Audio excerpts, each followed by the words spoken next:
Okay, good evening sa lahat. Ma'am Wing, kindly find somebody to open us in the prayer. Amen. Good evening, everyone. Praise the Lord. May I request Brother Richard Sibay to open us in the word of prayer. Praise God. Thank you. Ampo ta mga igsuon. Gamhanan og mahigugmaon namong Dios. Salamat amahan sa kaygayunan. Aniyaw na usab kami amahan nagkayuusa amahan aron sa pagtuon sa imong mga pulong amahan. Panalangin niya matag usa amahan na nani ining klase ha amahan. Ug bisan pa man ang among magdala sa sa pagtuon ang among maestro na si Pastor Nick amahan.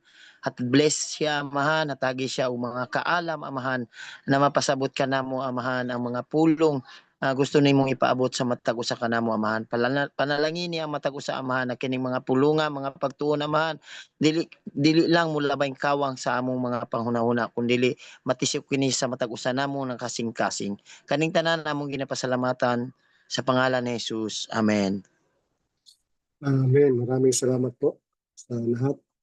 And we'd like to acknowledge everyone who's already here. Of course, Father Felix, the song provider, Jean Nara and family, and Ma'am Wing, who hosted our Zoom classes tonight, and Richard Sibay from Davao City, Tordel from Bulacan, and Erwin Ubas from North Cotabato, Gary and Helen from Davao City, Grace from Japan, June from Japan, and Gilbert, and likewise Sister Africa and Thomas Newby. Wala pa si Ben, no? Marahil, habol na lamang mamaya. Now, let's go back to the resumption of our leadership subject. Under Paris, share your inspiration. Praise God. Or inspiring others, no? Ating subtopic tonight. Now, sabi rito, leadership depends on the ability to make people want to join in the vision. So ito yung bagay na kasama ako riyan. Continually an ongoing undertakings to develop our ability in leadership to make people want to join in the vision. Kaya basically kailangan talaga ang vision, no? In our leadership. So ibig sabihin noon, kailangan meron tayong tinatawag na roadmap plan. Kasi sa roadmap plan, ang mga components noon ay una is vision statement, mission statement, purpose, core values, strategic profile, no? Strategic goals, no? Yun yung mga components ng roadmap plan. Ibig sabihin, yun yung una nating i-develop yung ating vision. Yung gusto nating marating destination. Na kapag meron na tayong vision, hindi na mahirap sa mga tao ang sali kasi ang nakikita din nila. No? Kaya unang-una ang leader talagang kailangan meron siyang vision. Tulad ng halimbawa sa aeroplano, ang nakakita what is ahead is the pilot. Pero kung ano yung nakikita ng piloto ay kanyang i-relay doon sa buong crew ng aeroplano at papunta roon sa mga pasahero. So bagamat ang mga pasahero ay hindi nakakakita, no, visibly sa ano yung nasa unahan, no, sa pamamagitan ng leader na ang piloto, makikita na rin nila. No? So they will enjoy the ride. They will join with the vision. So this can come only through inspiration. So ito yung isang bagay na i-develop natin na to inspire people. So, kasi unfortunately, maraming tinatawag very poor leadership. Kasi kapag maubusan na sila ng approach, magagalit na sila at mag-i-intimidate na nila yung mga tao. No? At tatakutin na nila. So that is a very poor leadership. So the question then, is your vision God-given or God-inspired and compelling enough that people begin to help you with it, even though they may not have wanted to initially? So isang mahalagang tanong dito, ang atin bang vision ay inspired, God-inspired, na compelling para sa mga tao na sila ay mag-umpisang tutulong sa iyo, bagamat hindi pa nila nagugustuhan ito sa simula. So ito yung very serious na tanong. Is your vision God-inspired and compelling enough that people begin to help you with it, even though people may not have wanted to initially? Bagamat hindi pa na ito nagugustuhan ng mga tao sa simula, pero maganda kapag God-inspired ang ating vision, compelling. Ibig sabihin ng compelling is very attractive, impressive. So consider the effect of Jesus' leadership on his disciples. For example, when Jesus said, "Let's go to Samaria," they did not want to go. Kung sinabi ng Panginoon na pupunta tayo roon sa Samaria, no? Ayaw nilang sumama. Yung iba, ayaw nila. Dahil bakit? Bigyan ko kayo ng awakening reason why na hanggang ngayon at presente pa rin itong espiritong ito. Ang dahilan kung bakit ang mga Hudyo na mga disciples ng ating Panginoon ay hesitant na o ayaw nilang sumama sa Panginoon papunta sa mga Samaritan. Ano ba itong Samaritan? Ang Samaritans ay mga tao na mestizo Gentile at mestiza Hudyo. No? At matagal na ito, mayroong tinatawag na racial prejudice o mayroong tinatawag na religious prejudice. Merong barrier ang mga mestiza Hudyo at Gentile na mga pure Jewish. Sino to, hindi makapasok. Si Elisa, if somebody can help Elisa, guide her para makapasok siya. Yung medyo magaling sa IT. No? Sige, patuloy tayo. Kasi magandang point ito. Pakinggan natin maigi ito. No? So, hesitant sila na sumama sa Panginoon kasi pupunta na siya roon sa mga Samaritans. Okay, thank you, thank you. Kasi pupunta na ang ating Panginoon doon sa mga Samaritans, sa mga mistiso, half Jew, half Gentiles. So, ayaw nila.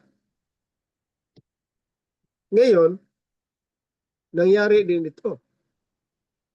Kasi sa ating rediscovering the kingdom, the first one in 2 chapters, kung naalala ninyo, religion exercises, practices superiority over other groups.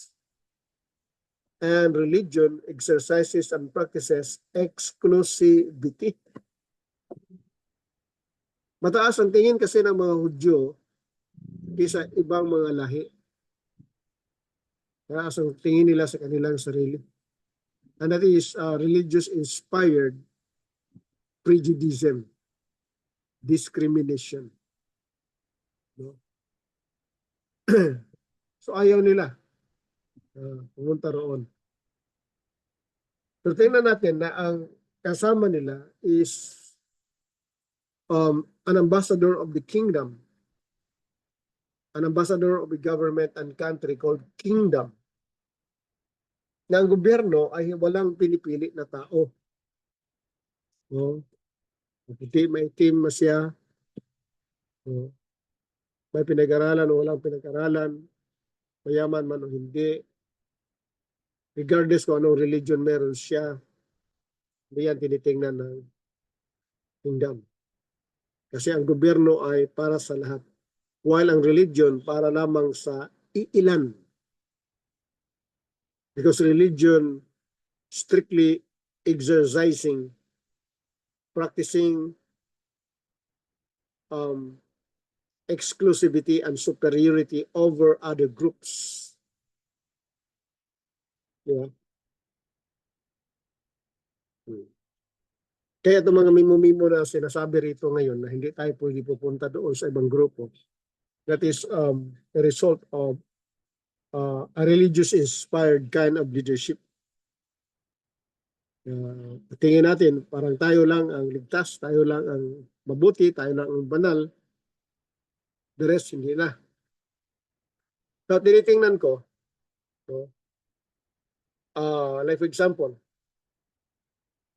itong major religions in the world. So, major religions in the world, number one dyan is Christianity. Kung pangalawa ang Islam. Pangatlo ang Hinduism. Pang-apat ay Buddhism. Na among the 10,000 religions in the world, ito yung major religions in the world.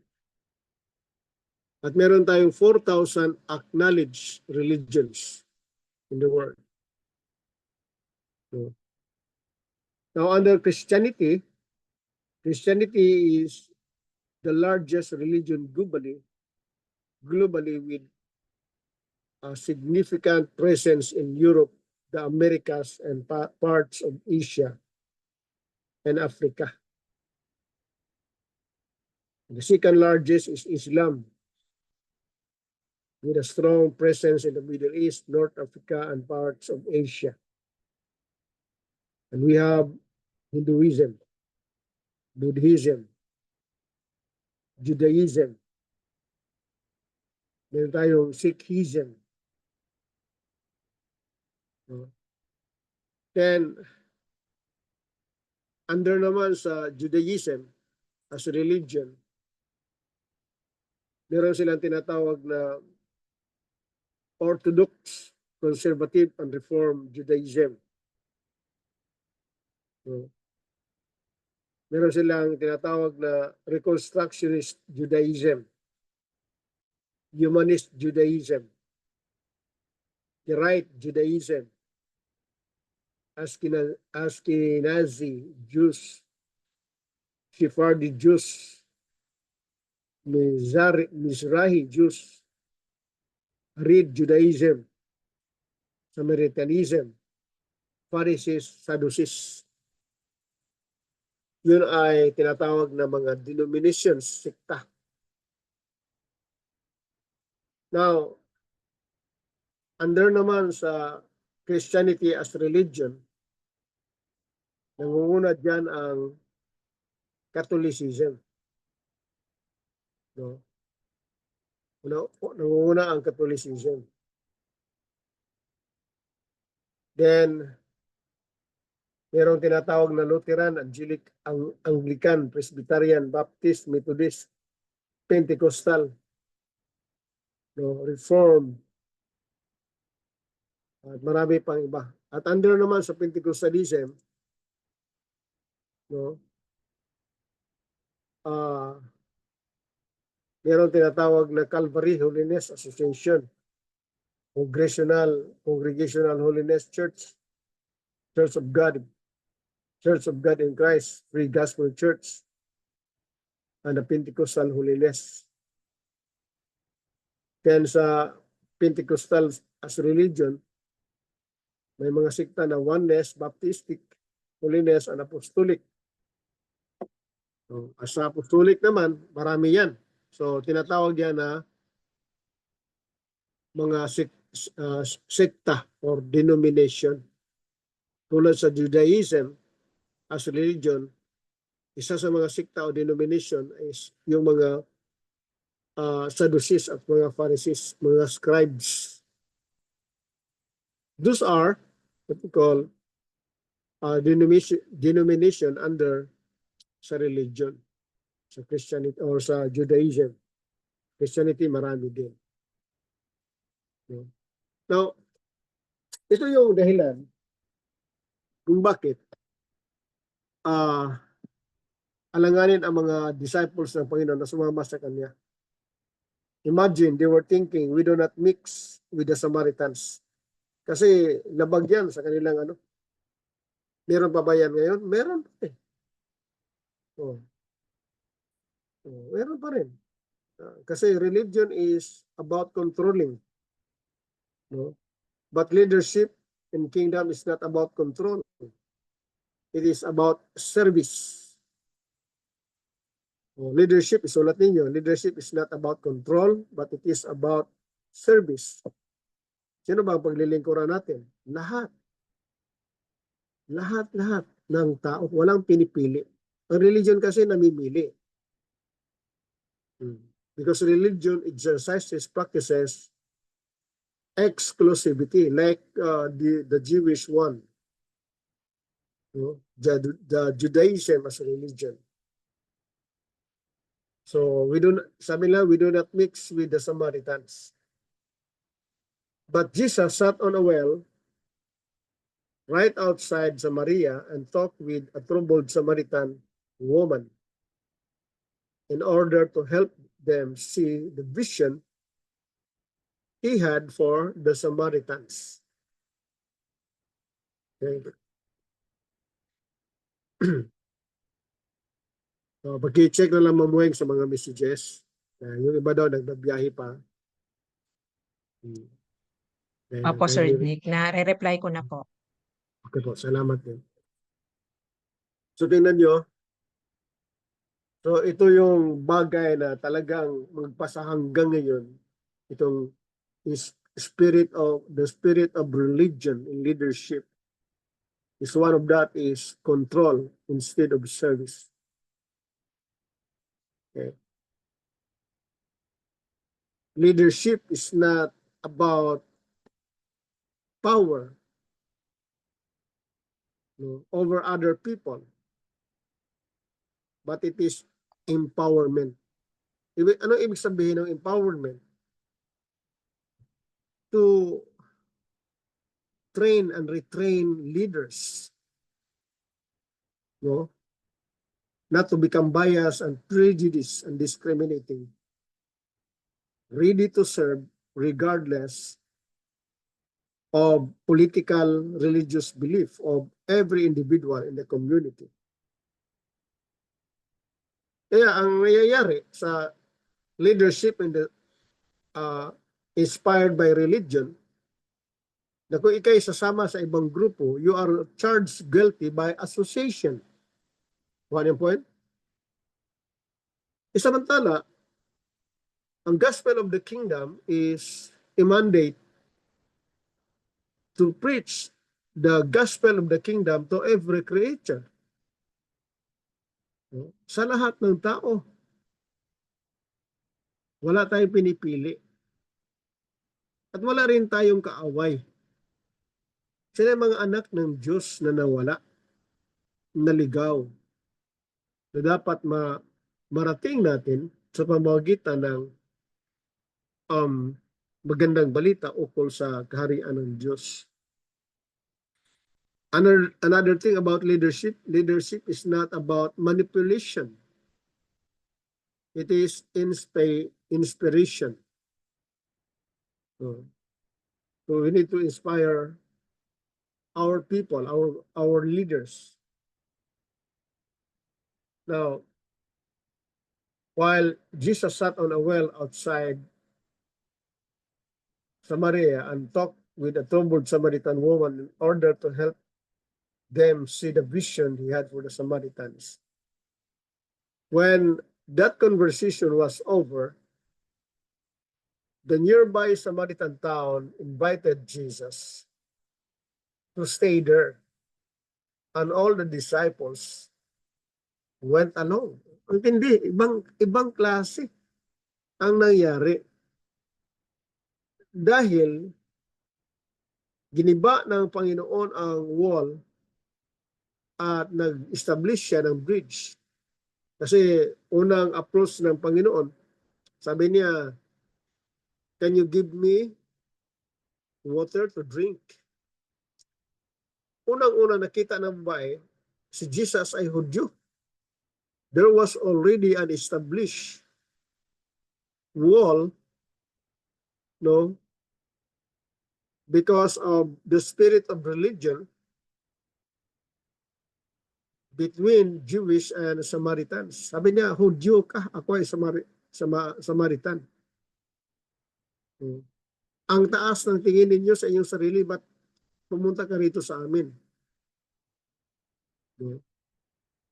Kaya dahil yun ang dahilan kung bakit tumanggi ang babae, nabigyan siya ng tubig.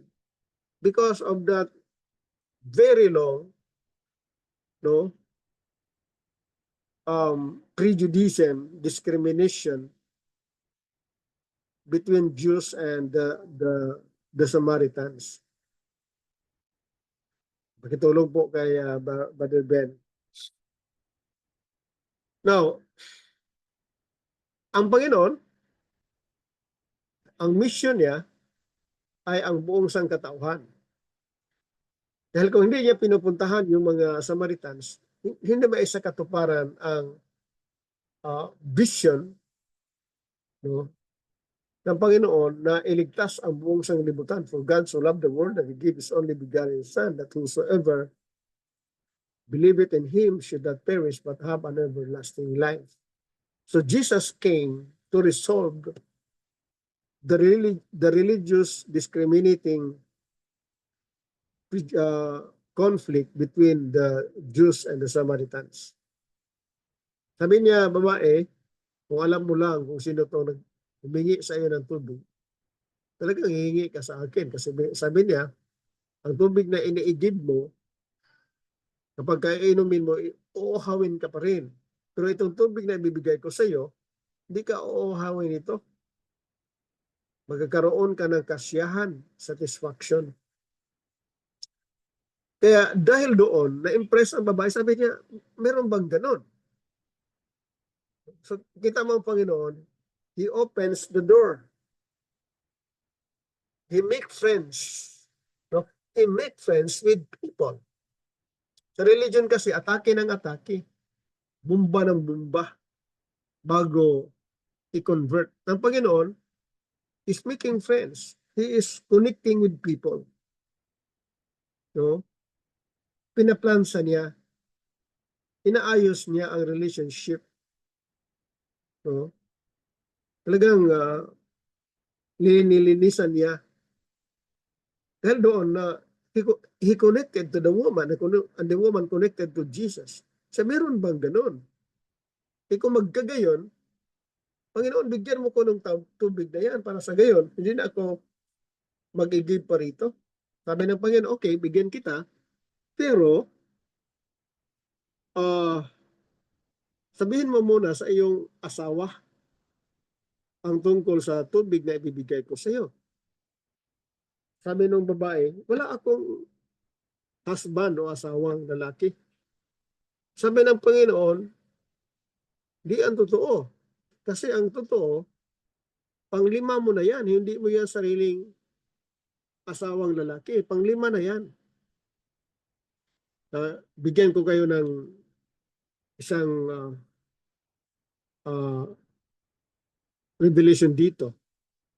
Marami sa mga religious preachers, whether Pentecostals or any preachers in the world, no, na unfortunately, ang turing nila sa babae ay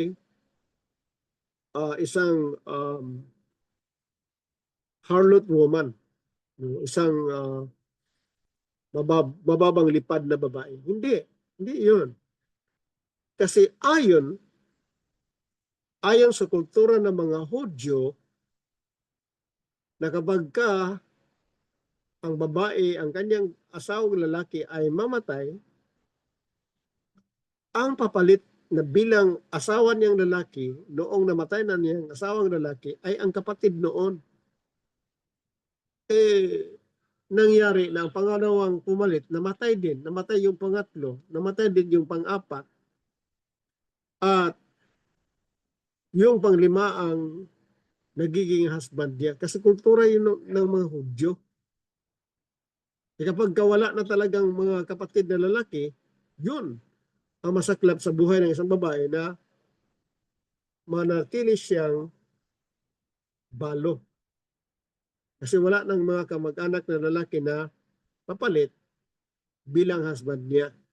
Kasi kailangan kasi ng isang babae na mayroong husband to protect her, no? To take good care of her. Kaya, yun yung dahilan. Hindi siya harlot woman. No? Dahil kung buhay pa itong babaeng to kasama ako, pwede tayong kakasuhan noon. Kasi inaakusahan natin siya na harlot woman. Hindi. Kaya kailangan talaga natin mag-aral ng salita ng Diyos.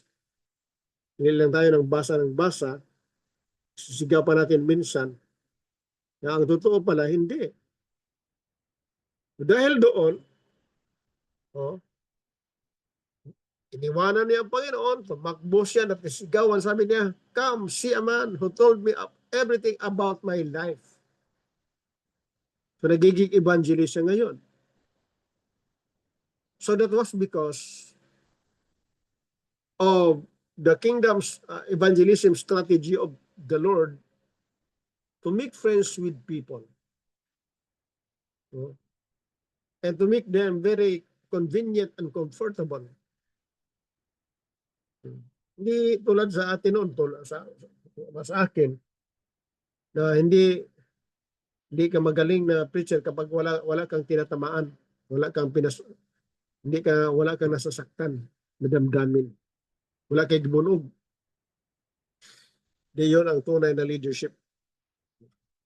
Because leadership in the context of the kingdom, we are supposed to act as diplomats. Anong ibig sabihin ng diplomats? Negotiator. Meron bang negotiator na rakrakan mo ng istorya yung tao? Hindi. Diplomats are negotiators. And we must have that skills and ability to connect with people.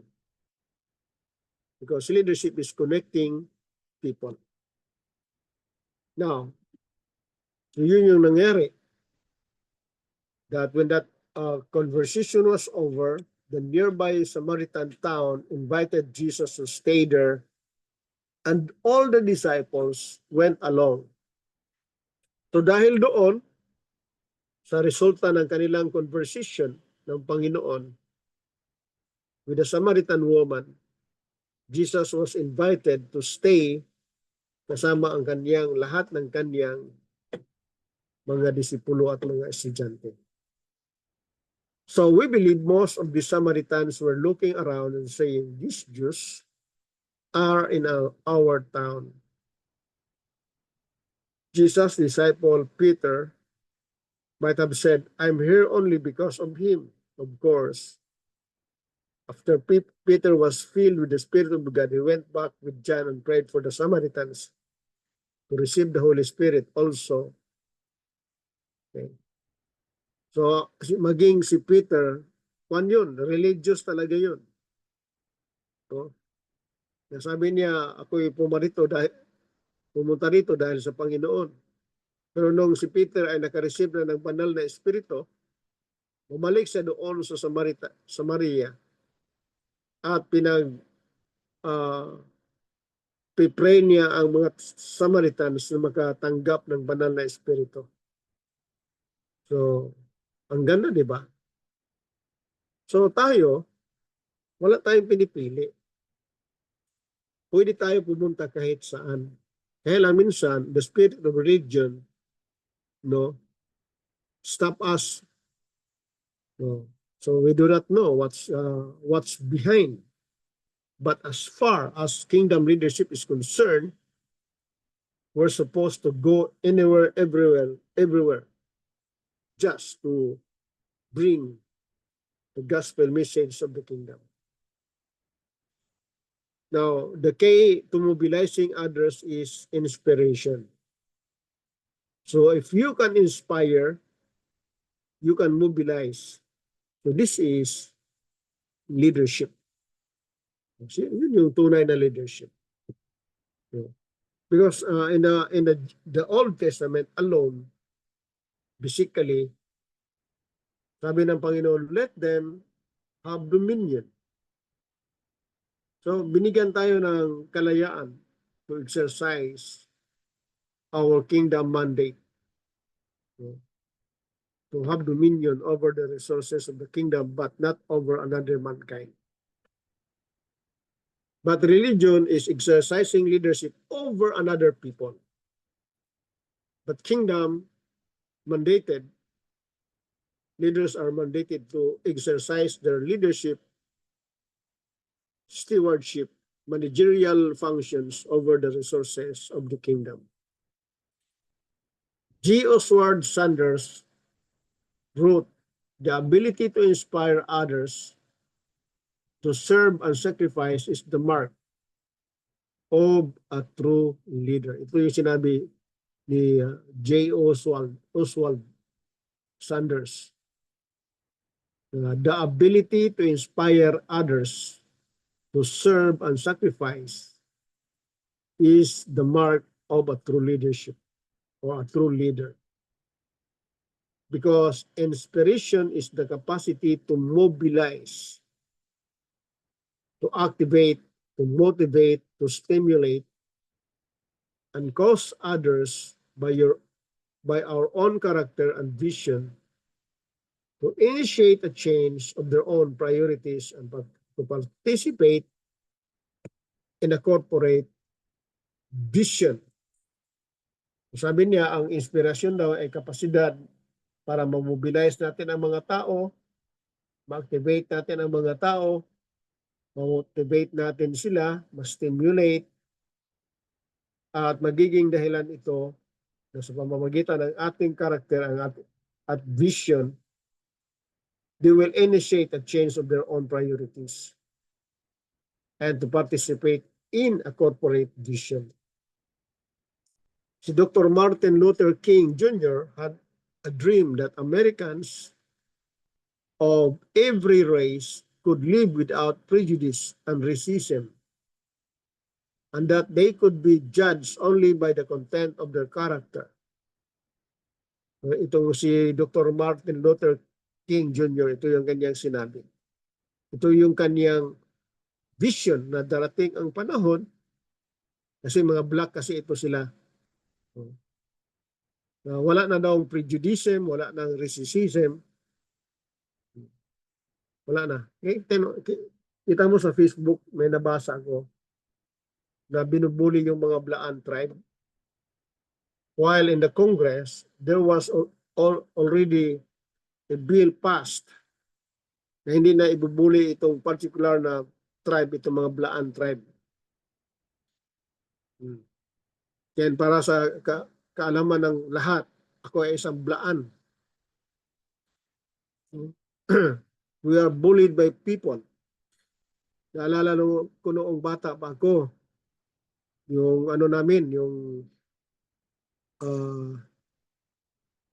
kapitbahay namin. Patay na yon, pangalan Marshall. Binubuli ako. Bata pa kasi kami noon, mainit ang ulo. Kuhan ko siya, hinambol. Sinuntok ko siya. Kasi mga bata, wala pa tayo sa Panginoon kasi noon. Sinuntok ko, natamaan yung kaniyang kaya sa amin pa noon, tinawag na matag tiki, yung kanya ba, hubag, kumbaga. Kaya nag-agas ang mga nana. Umiyak siya ngayon. Then, dumating yung aking tiyuhin na sobrang laking tao. Doon ako nagtago sa may kawayan, doon sa pinaka sa ubo sa amo ang balay. Akala ko papaluin niya ako. Sabi niya, kapag may mag-bully sa iyo, sabihin mo sa akin kasi uubusin ko yan sila lahat. Kasi ang lalaking tao kasi, kinatatakutan din siya noon. Kasi galit na galit siya na binubuli kami na as Blaan. Naranasan din namin yan. Doon sa aming barangay. Hindi na ngayon kasi pagbalik ng aking kapatid doon, kasi siya yung unang naka-breakthrough, pagbalik niya doon, nagpaparking na siya ng kaniyang mga high-end na masasakyan at namimigay ng mga mga goods. So, nag-iba na ang kanilang pagkikitungo sa amin. Now, we go further. So, yung sinabi niya, kailangan yung ating vision sa pamamagitan ng inspiration. Yun yung dream ni Martin Luther King kasi they were really bullied by the white Americans. Like noong si Rose Parks, the black lady na refused by the conductor a seat in the bus dahil black siya. Maging yun si Mahatma Gandhi na bumili ng business class. Hindi ino-honor yung kanyang ticket na business class kasi may team daw siya. Imagine, a lawyer at that, graduate doon sa New York, tinanggihan. Kasi sa kanyang kulay. Pero napagtagumpayan yun ni Mahatma Gandhi. So he was that guy who launched what we call hunger strike. Dinadaan niya sa hunger strike yung kanyang protesta na kung saan nagtagumpay ang India at umalis ang mga British doon sa India. So he paid the ultimate sacrifice for this dream but helped change both the laws of his country and the hearts of many of its people. In the process, he inspired others to share his vision and to work towards its fulfillment. So maganda ang ginawa ni Dr. Martin Luther King. He inspired his people. Because inspiration is the foundation of true cooperation. Minsan tayo as religious entity, bully tayo sa mga maliliit lang, kukunti lang. Binubuli na, kukunti lang sila. Yung kanilang mga meeting, parang birthday lang, kanilang sectional, yung national nila, yung national, parang sectional lang. We're not supposed to do that and to say that. Dahil kung ikukumpara naman tayo sa buong population ng buong sanglibutan, ang kukunti lang natin. No? We are even bullied, and we're not supposed to bully because we are bullied by the large religious group in the world. So ang spirit of religion talaga hindi maganda. No? We're supposed to inspire people because inspiration is the foundation of true cooperation. That when a leader conveys his vision, those who receive it become excited and participating because they see how their own purposes and visions find fulfillment in it. Kasi habang we inspired them to join our corporate vision, maging yung kanilang mga personal vision ay maisakatuparan sa pagsali nila to fulfill our corporate vision. Participating in a corporate vision is not meant to give your vision. You should have your own vision to begin with. No? Kaya, sabi niya, kung magpo-participate tayo sa corporate vision, pangkalahatan, hindi ibig sabihin na binigyan tayo ng vision. Mayroon tayong sariling vision na kung saan may sakatuparan ito sa pag-join natin sa ating corporate vision. Rather, your exposure to our corporate can stir up your personal vision as you discover your way to put your vision into practice through it. Always remember that you don't receive your vision from other people, but you often fulfill it in conjunction with others. Ang atin daw mga vision, hindi natin yan natanggap sa mga tao. Galing yan sa Diyos na may connection din sa vision ng ibang tao. Kaya tinawag yan na corporate vision. The leader of the corporate vision helps to activate the passions, the dreams, the gifts and talents of those who participate with him in carrying out the vision. So, that is inspiring others. Now, we will tackle this one also. One of the subtopics, the power of inspiration. In 1980, Ronald Reagan inspired American people with a message of optimism after they had experienced years of recession, gasoline shortages, and daily newscast about American hostages in Iran. His platform of a return to prosperity and strength resonated with many people in both parties. His popularity stemmed not only from his wit and communication skills, but also from his ability to connect with Americans and inspire them on a basic level concerning their belief in the values of optimism, ingenuity, and freedom. So itong ginawa ni, maganda itong ginawa ni Ronald Reagan noong 1980s, no? Na kung saan it happens that even Marcos, the late Marcos, happens to visit America during that time. That during the highly contested U.S.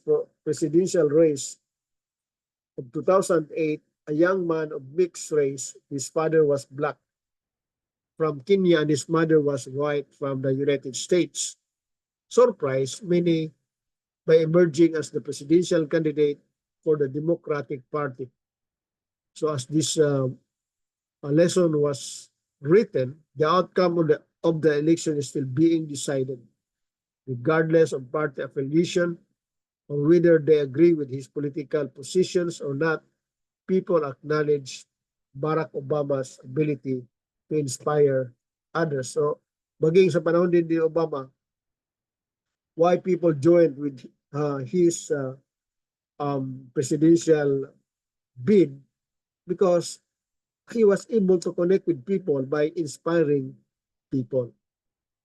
Now, he first came into the national spotlight when he gave a speech about his vision for America at the Democratic National Convention in 2004 while he was running for the U.S. Senate. So this speech received favorable reviews from people on both sides of the aisles and in the media. People could feel the passion coming from him because of his vision after declaring his candidacy for 2008 presidential race. He subsequently inspired many people who came out for his public appearances and responded to his messages of hope. He even inspired members of the Kennedy family political dynasty to support him. His candidacy is the result of his power to inspire. Maging sa panahon ni Duterte, bakit ganun siya ka malakas sa masa? Because of his vision. So he presented his platform. Ano ang kanyang gagawin? He was very clear of his vision na very readable kung anong gagawin niya. Puksain niya ang corruption, puksain niya ang drugs. Diba? Ilan lang yun, balik-balik lang yan. So very clear ang kanyang vision. And because of that, he inspired people, and the result was he won the 2016 presidential election. So, yun yung tinatawag natin na power of inspiration that would cause people to join with us in what we call attaining our corporate vision. So I think dyan na lang muna tayo, and ibabalik ko ito kay Ma'am Weng for our what we call this insight. Ma'am Weng. Amen. Take it over. Apo, Sir Nick. Amen. Praise the Lord. Good evening mga classmates. Sino po ang ready na to have the first insight? No. Sige po, go ahead. No, I just Brother Adele. down.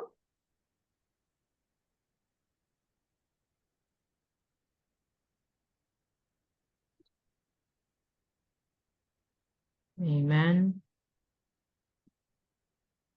Sige. Brother Adele, wala ka?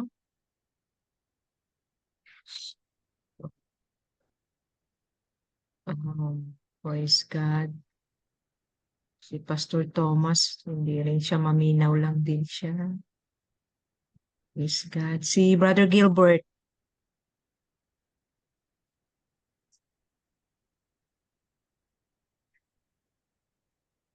Brother Gilbert, nandyan ka? Not ready yet. Hindi kata. Amen. Si ano na lang po, si Brother Richard. Unahin natin yung mga gentlemen.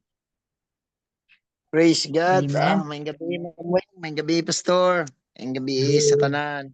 Ni Salamat sa atong buhay na Diyos no, na nakaklase na punta. Labi na Diyos sa mga pagtudlo ni Pastor Nick. Praise God. Nindot kayo, daghang mga yung pa nila additional knowledge ba. Praise God. Sa padayon no, kinahanglan jud sa padayon sa atong mga pagbuhat o unsa man atong mga plano sa unahan, kinahanglan na jud tay vision na ingon pa nila na jud padulungan ba. Na jud padulungan ang atong mga ginabuhat. Ingon lang murag kung wala man gud kay vision sa unahan, ang gusto nimo maabot is ingon murag ra kagatrabaho na murag wala lang ba. Trabaho ko karon, magministry ko karon, okay lang pod kung wala unsa kong negosyo, okay lang pod kung mulambo ni mo ganansya ni or dili. Praise God. Dungog ba ko Ma'am Weng? Wala kasi akong signal. Oo, tunog Brother Okay. Richard. Go ahead. Clear naman. Okay, kato no. Nindo jud kayo sa matag-usan nato mga igsuon sa mga pagtuon sa maniini na gitudlo ni Pastor Nick and related gyapon dito sa atong leadership, bisan pa sa atong kingdom concept. Praise God. Nindot kayo mga igsuon labi na gyud sa padayon nato sa mga pagtuon nasayod ko kaning mga pagtuon nato dako kay ni kahimuan sa ato no. Dili lang ingon na kita dili man kita tanan na nata sa ministry no na na talaga natay mga pangdalan sa simbahan, dili man ta tanan pastora nagakuan pero kining mga pagtulo ni maggamit ni nato sa atong mga personal sa atong pagpanginabuhi mintas na apata diri ning kalibutan no. Nindot kayo, praise God, ang atong mga topic. Gamit, ingon pa nila, gamit kayo. Mintras na patadre, padayon pa ta manginabuhi. Gamit kayo ni, na murag, ingon pa nila, preparation ba, sa mga dagko pang butang na moabot sa tuwa. Basta di lang nato kalimtan padayon na atong ginabuhat, is, uban nato ang atong buhay na Diyos. Dili nato kalimtan ang iyang mga, ang mga iyang mga sugo. Padayon ta with sa iyang presensya na magauban sa ato. Dapat unahon jud nato siya sa sa giingon sa Mateo no. Seek ye first the kingdom of God and His righteousness. Unahon lang nato ang tanan i-additional lang ni. I-add lang ni sa ato. Praise God. Hallelujah. Katulang siguro Ma'am Weng, daghang kayong salamat. Amen. Salamat. Brother Richard, praise the Lord. So next ka na, Brother Gilbert. Thank you. Amen. Praise the Lord. Madungog ko, Ma'am Weng. Apo, loud and clear. Praise God. So, may gabi mga classmates. Praise the Lord. Nasa Pilipinas. O ingon man sa atong mga kaigsuonan nga nagkaroon sa Middle East, sa Japan. Praise God. So, salamat sa atong buhig Diyos mga igsuon. Nga lahi na po nga na-take up na to. Nga mga lesson karon. Salamat, Pastor Nick. Praise the Lord. So, nindot kayo, no? Nagasubaybay kita sa ato tinguha madugangan ang atong kaalam labi na sa atong pagpangalagad sa Ginoo. So importante gid kaayo nga natin panglantaw, vision, no? Kay the same sa ato sa gingon ni pastor nga kinahanglan nga i-inspire gid nato ang ato ang kaugalingon bisan pa man og dunay mga kakulian sa ato ang ginabuhat, no? Praise the Lord. Pero kung ato ang tutukan ang ato ang katuyuan ang ato ang mga panglantaw sa unahan, makaingon gid ta nga bisan pa og dunay mga babag sa ato ang mga plano, pero kung itutok nato ang ato ang hunahuna ngadto sa Ginoo, diha gid nga murag ma-feel gid nato nga dunay gid changes sa ato ang kinabuhi. So muna nga importante gid kayo nga kaingon tag sama sa gibanggit ni Pastor Nick kiniha nga nagkanta iya daghan gid kaayo og mga religious nga mga group but glory to God nga siguro sigon sa ato ang pagpangalagad sa Ginoo naata gipahimutang ini nga dapit tungod kay makita nato og ma-feel pud nato nga giubanan pud ta sa Ginoo sa ato pagpangalagad. So nindot kayo nga as a leader nga kinahanglan gid nato nga i-inspired nato ang ato ang kaugalingon kay diha gid nato ma-feel nga inspired gid ang matag usa. So ang mga panglantaw sa unahan, mga panglantaw sa atong kinabuhi, dako kay na og kahimuan sa matag usa kanato tungod kay mao gid magahatag nato og kadasig lingkod sa ato ang kaugalingon or labi na sa ato ang matag usa. Praise the Lord. So muna nga importante gid kayo sa atong kinabuhi mga igsoon nga dapat naagid tay pagsinabtanay, naagid tay pagtinabangay tungod kay usa lang ang ato ang gitutukan, usa lang ang ato ang direksyon sa ato ang pagkinabuhi, makagid ang pagpangalagad sa atong Ginoo. So muna nga be inspired nga kinahanglan naagid tay mga panglantaw sa ato ang kinabuhi. So dalaygon ang Dios. Salamat kayo Pastor Nick, salamat Ma'am Wing. Ug ibalik na nako ang kahigayonan. God bless mga igsoon. Amen. Salamat. Brother Gilbert, praise the Lord. Si Brother Ardel, habol ka. Si Pastor Erwin na lang po.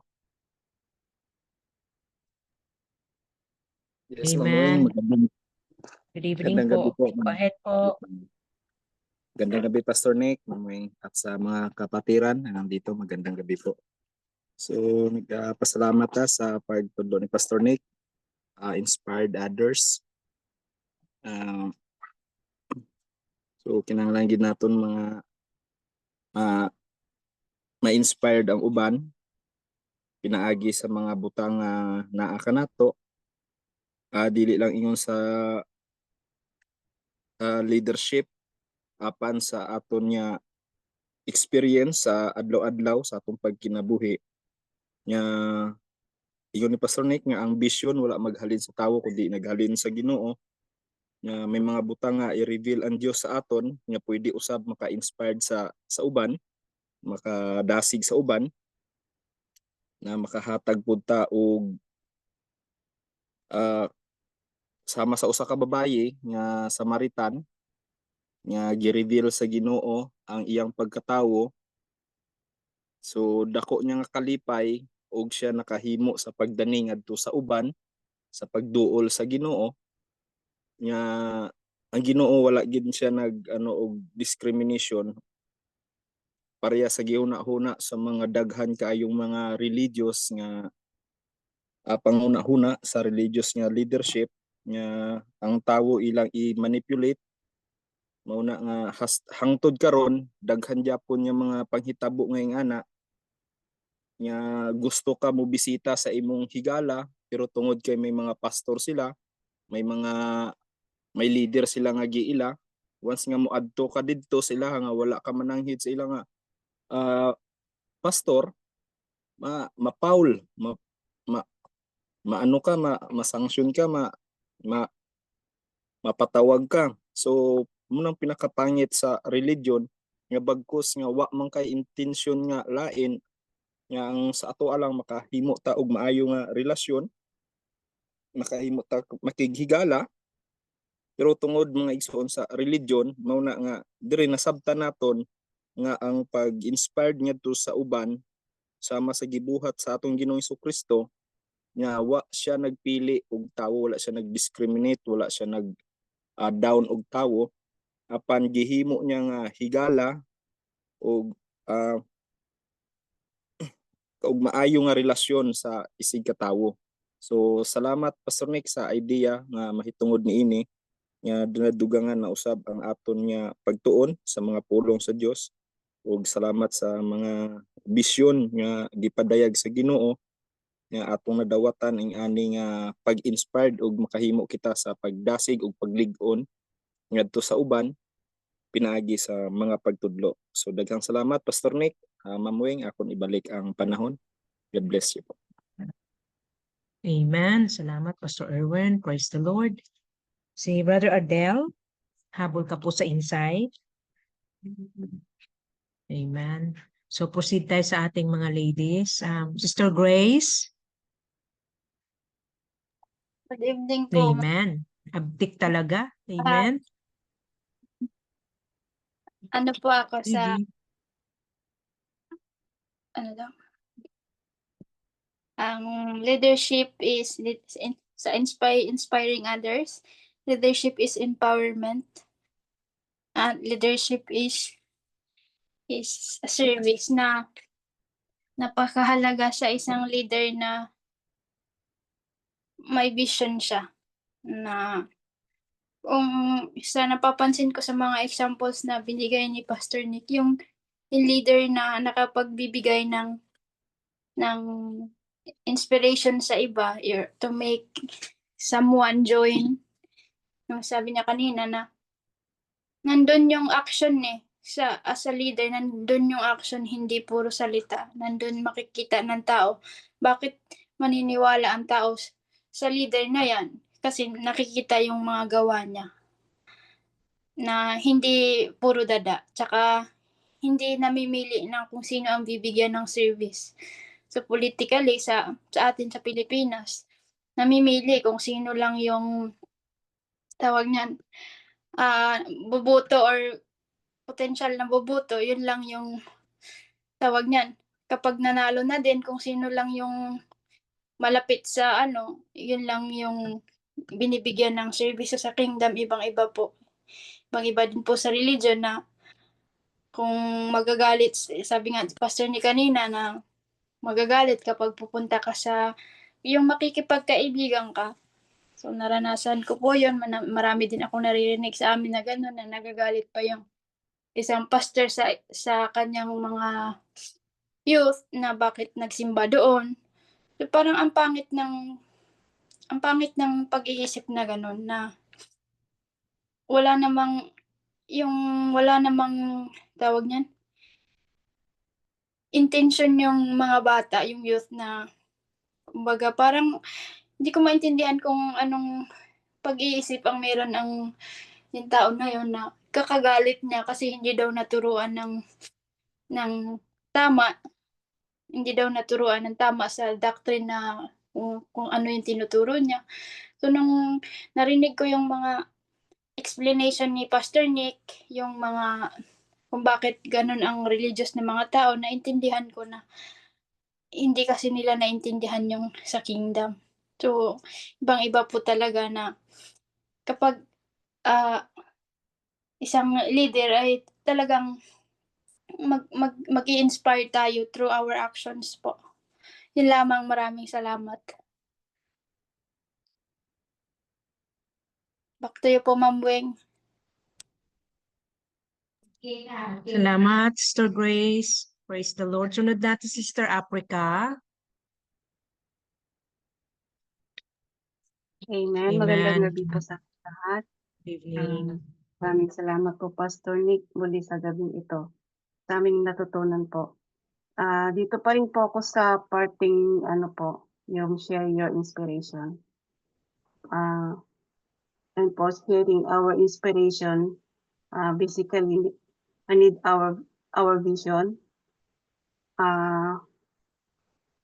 At sa aking sarili po, yung sharing the true gospel of God na walang iba kundi yung kingdom context po, yung ating napapag-aralan ngayon.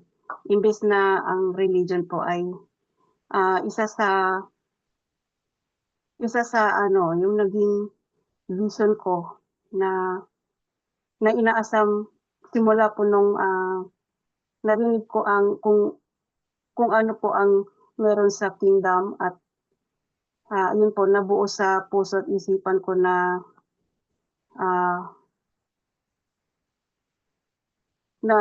yung balang araw po ay maibahagi ko rin po sa iba. Ngunit kahit po sa panahon po ngayon, na gaya po ng sinabi ni Pastor Nick noon, na natatandaan ko po na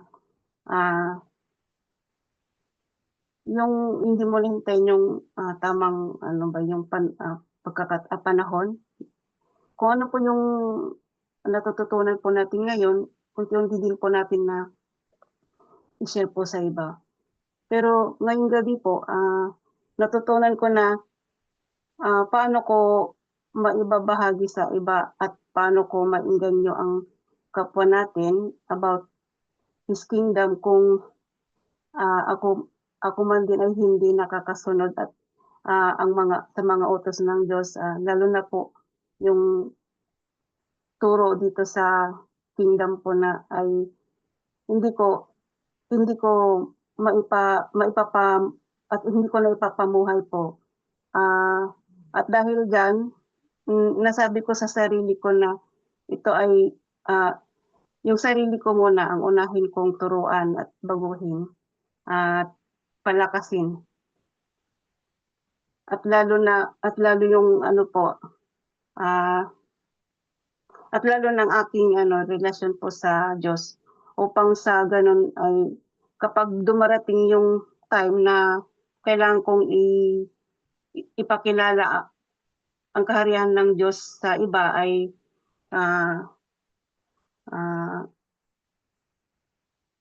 magagawa ko po ng maayos po kasama ang tulong ng ating Panginoon po. Hanggang doon lang po ang aking naunawaan po, sister, sa ngayong gabi ito. Yun lang. Tsaka yung kanina po, yung pagkakaiba po ng ang leadership in the kingdom, in the context of kingdom, at saka yung sa religion po, yung ibang-iba po talaga yung pagkakaiba.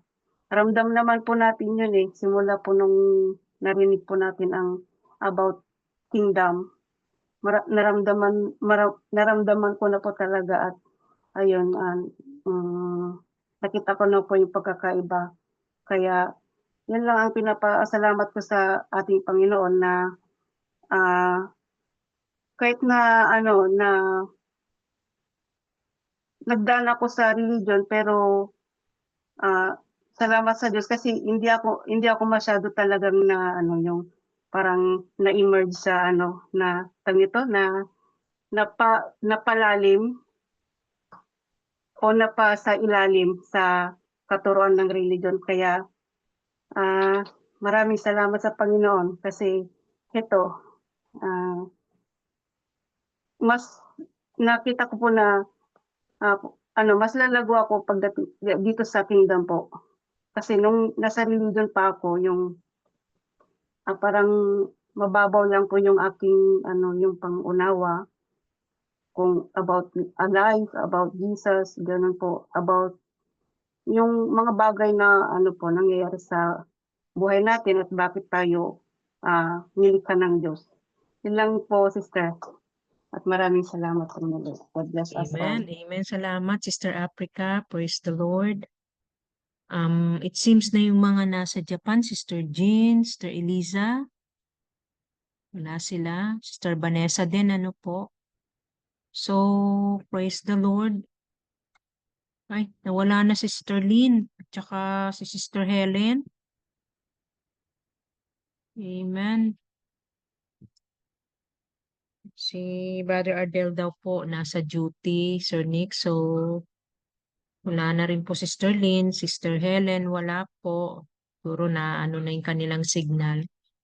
Sister Jean, wala din. Sister Eliza, tsaka Sister Vanessa. Amen. Praise the Lord. So, mga classmates, good evening everyone. Ako na po yung last sa Insight. Praise the Lord. So, once again, it's such a very inspiring then and very encouraging na lesson we have tonight with Sir Nick. Praise the Lord. Ang na-catch up ko po na medyo nagkaroon ng impact sa aking life for tonight, yung ginawa ng Panginoong Jesus as He is really the ultimate example of being a good leader, great leader, amen. Yung He broken the wall and He built bridge nung nag-approach po siya dun sa Samaritan woman, di ba? So ang kanyang style po is not to give immediate things or mga fact or mga belief or mga customs in between ng Jews at Samaritan po. But then ang unang approach niya dun sa woman in the well is yung ma-break niya yung wall and then break niya yung wall and nakapag-build po siya ng bridge into communication. Praise God. So, ang ganda mga kapatid, meaning talaga tayo po as a leader is magiging diplomats tayo, sabi nga ni Sir Nick, negotiators tayo, hindi tayo yung agad-agad magsasabi sa tao ng ganito siya, ganun siya, mali siya, nakikita natin, sinner siya, amen. So, hindi po yun ang tamang way ng pagiging leader. Kaya doon po na-apply yung leadership is not about manipulation but to inspire. So, kung gusto po nating maging talagang leader according to the kingdom concept, maka-inspire po tayo ng ating kapwa, most especially sa mga unbelievers na dinidesire natin sila na makakilala sa Diyos, ma-accept nila ang Panginoong Hesus as their own personal Savior, mabaptize sila in His name, the name of the Lord Jesus Christ, makareceive sila ng Holy Ghost. Amen. So, ma-inspire natin sila sa ating buhay mismo, makita nila sa atin. Amen. Makabuild tayo ng bridges, not not war. Amen. Praise the Lord. So, yan po yung aking insight tonight. So, praise the Lord. Back to you na po, Sir Nick.